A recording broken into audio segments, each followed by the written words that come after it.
Hi everyone, welcome back. Today, I want to talk about how the private equity recruiting process works and how you can snag a highly coveted job in PE almost right out of college. I wanted to make this video because finance can sometimes feel like a black box from the outside, and I want to make it as accessible as possible.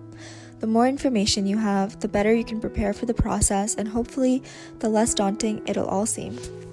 There are many different paths to private equity, and I won't claim to speak for all of them.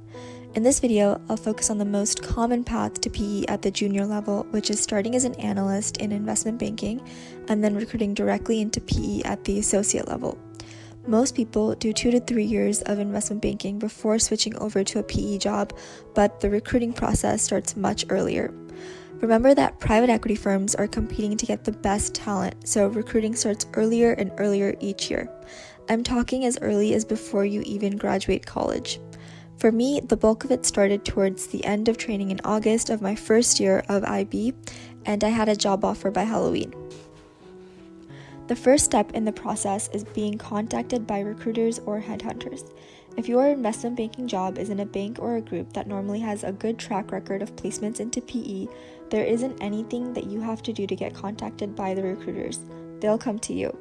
They get the email addresses from analysts in the classes above yours and send you emails.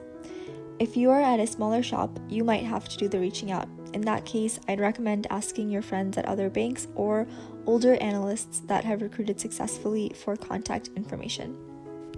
A handful of recruiters control the entire process, and you can think of them as the gatekeepers to the PE firms. The top firms hire these recruiters to bring them qualified candidates. They decide who gets invited to the process, so it is important to treat your meeting with the recruiters as if they were interviews themselves. Be prepared to discuss why you want to work in private equity and what type of fund or mandate you might be interested in. You might also get a case to test your ability to do well in a real interview. Assuming your meeting with the headhunters goes well, you will start getting invites to networking events. This can be anything from coffee chats to larger informational events where they will have a presentation or talk, followed by open networking with various folks at the firm. In these larger events, you're competing with other candidates for the firm's attention, so make sure you do your research ahead of time and have thoughtful questions to ask. At the peak of recruiting season, there's an event almost every single day. It is impossible to attend every single event since you're also working a full-time investment banking job that can be anywhere from 80 to 100 plus hours per week.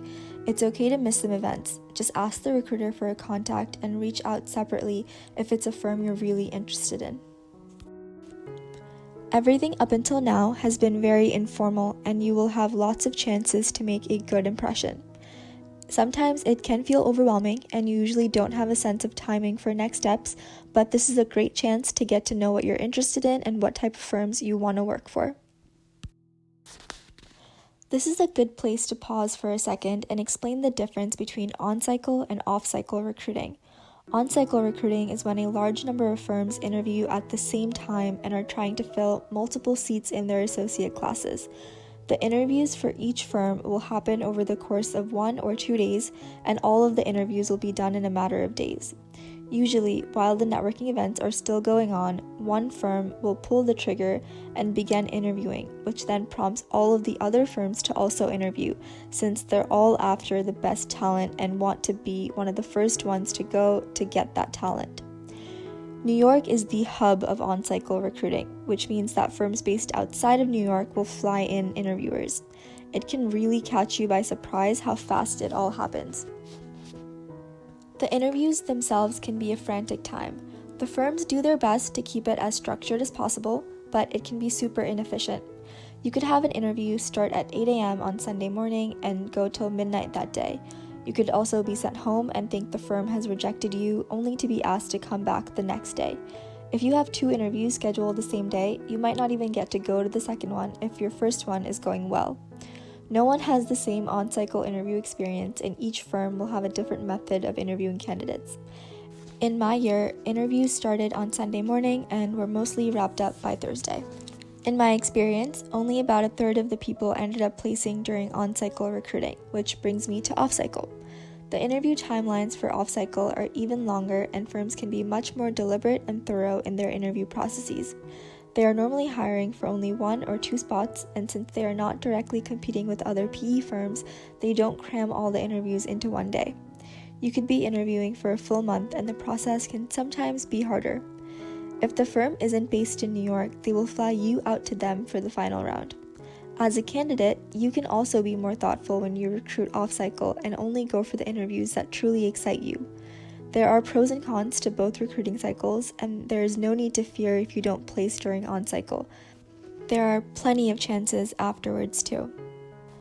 And that's how you can sign an offer letter for a job that doesn't start for 18 to 22 months.